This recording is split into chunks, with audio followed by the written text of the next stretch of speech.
On this sixth episode of Grant Random Reports the News, we made it to episode 6. Fuck yeah.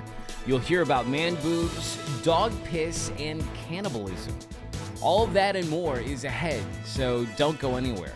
I mean, you press play for shit's sake. Why would you stop now? That would be stupid. Stay with us. Great.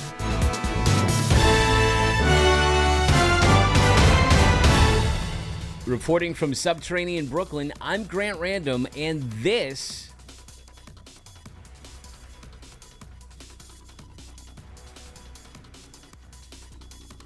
is the news. A new study is warning that men who have man boobs face a higher risk of premature death. The upside is those gentlemen will have infinite opportunities to self-fondle. Pope Francis says that sexual pleasure is a gift from God. The pontiff went on to explain that Catholics should avoid pornography, with the only allowable exception being during Brazzers Free Week. In other God news, a Catholic priest in Missouri has been found guilty of soliciting sex from an adult during confession last year. The priest apologized, explaining that it was spring break for altar boys.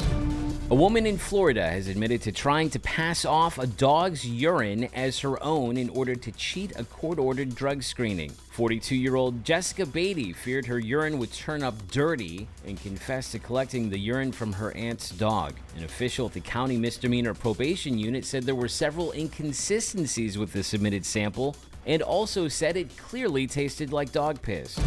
The University of California, Berkeley is offering a course on video games. The art of video games will teach you how to play and improve at fighting-oriented video games while also teaching you about the history and culture of Japan, the gaming industry, and even basic Japanese. This adds to an already unique selection of available courses at the school that include the joy of garbage and arguing with Judge Judy. The course also rivals offerings at other top schools, including the selfie class at USC, surviving the zombie apocalypse at Michigan State, and a course at the University of Pennsylvania called Wasting Time on the Internet.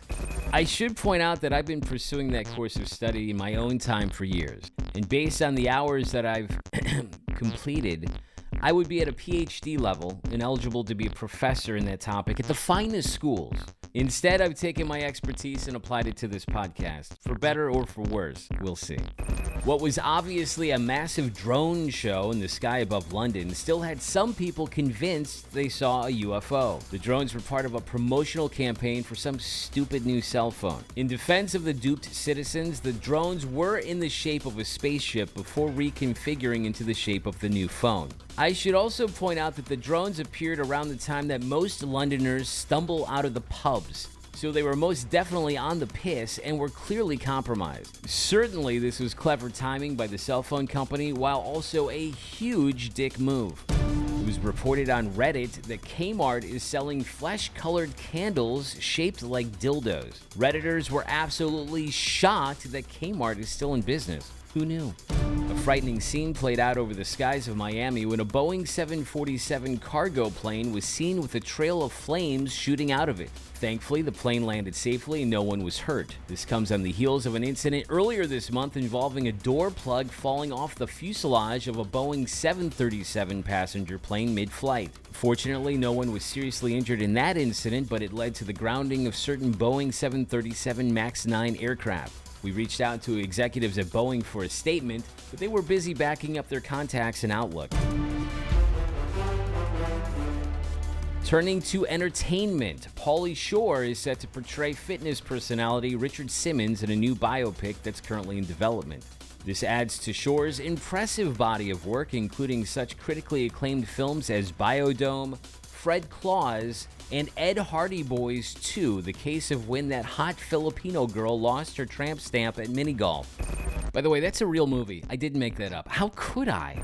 Motley Crue is celebrating its 43rd anniversary by launching a virtual museum that will feature digital artifacts that celebrate the band's legacy, including instruments, stage clothes, and photographs. The Cruiseum, get it? Will also include various documents from the band's career, including early contracts, backstage riders, and the legally binding pact they signed preventing them from playing shows after their final tour. This was the same agreement the band later tore up so that they could tour again and, in the process, screw over fans who previously spent their money on what they thought were the final Motley Crue shows. Not to be outdone, their rivals from the 80s, Poison, have announced a celebration of their history called Poison Palooza. This in-person convention will give people the opportunity to meet and, in some circumstances, bang the band. The statement released by Poison says, quote, "Unlike Motley Crue, we like to literally fuck our fans."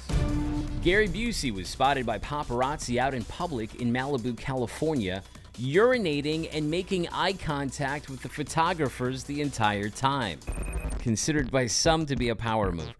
The 78-year-old actor's schlong was fully visible, much to the chagrin of the paparazzi, but to the delight of the countless people who have repeatedly Googled the phrase Gary Busey's cock. It seems that dreams do come true. When we return, we'll report about an extreme body modification ring in the UK and also cannibalism. This podcast is being brought to you by...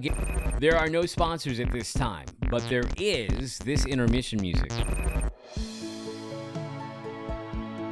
We're interrupting this intermission to ask you to subscribe to this podcast. We're interrupting this interruption to tell you that not only is there AI art inspired by this podcast, specifically for episode 4, which you can find on Instagram at Grant Random, but also there's a playlist inspired by this episode, which you can find on Spotify.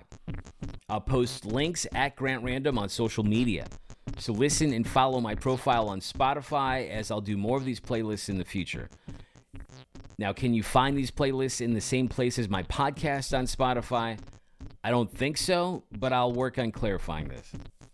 It's all a work in progress, so please don't be a dick about this. Now back to the previous interruption. So again, please subscribe, rate, and leave comments where you can. Tell your friends about this podcast, and even people you wouldn't mourn if they were struck by a speeding garbage truck. Thanks, and back to the intermission.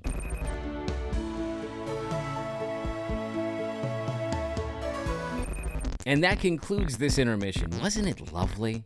For an additional 20% off, please use the code Gary Busey's Cock.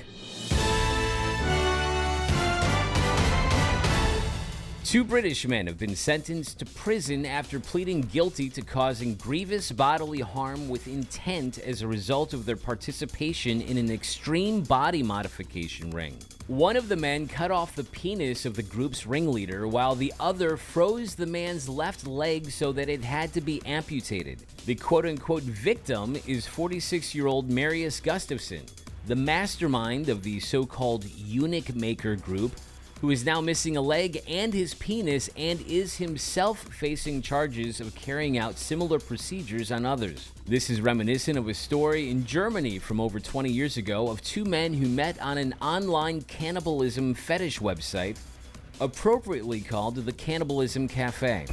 Not very discreet, but definitely appropriate.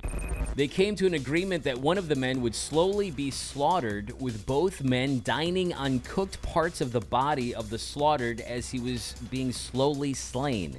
Things went according to plan, though there were a few hiccups along the way, including the quote-unquote chef accidentally overcooking the other man's penis. Ultimately, the surviving member of this arrangement was arrested for a variety of charges, not including cannibalism, which was not illegal in Germany at the time. Those wacky Germans. The story inspired a lot of songs, including one by the German band Rammstein. Theirs is a delightful retelling of the story in a way that is both accessible and fun for the whole family. In another story about people eating people, a recent study found that cannibalism was a common funeral ritual in Europe 15,000 years ago. When contacted for comment, a German source remarked that it would have been a wonderful time to be alive. That person is no longer a source for this podcast. Thank you for listening to yet another episode of Grant Random Reports the News. Please follow me at Grant Random for a link to the playlist inspired by this podcast, which includes the Rammstein song referenced earlier. And be sure to subscribe if you haven't, and all the other stuff that I say. Thank you again for listening to the podcast of choice for news about cannibalism.